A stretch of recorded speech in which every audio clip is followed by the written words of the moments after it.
unbalanced is going to lead to dis-ease. So all you're doing is, alright, good. Anybody ever bilious? You remember bilious? We have something for that too. Biliousness, hangover, blood pressure, diabetes, abscess. There's one tea that's good for all of that, and that's sorry. Yes. And the seeds for the hibiscus are the sorry. Them say that good for stoppage of water. Right? So far you can't say I'm boring, you know. Alright. Now this one is one of my favorites. It's a great painkiller, and it helps to stop the growth of tumors. So it's great for cancer. And it's one of the most powerful anti-inflammatories. And it's called turmeric. Down Westwood side we might call it turmeric. Right? Excellent anti-inflammatory. Any kind of pain, yeah, joint pain, any kind of pain.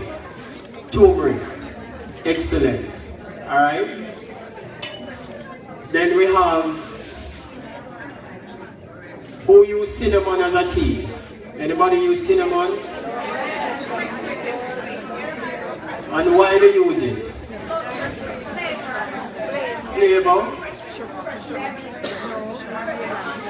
One of the things that cinnamon does, it allows the body to use less insulin. So it's great for diabetes. Right?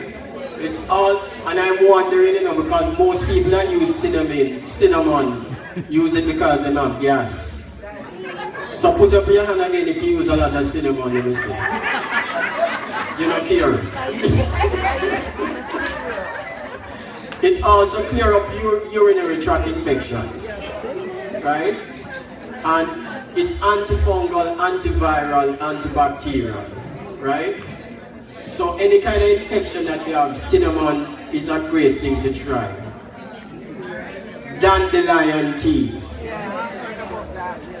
Great for the liver. The liver is responsible for 50% of weight loss.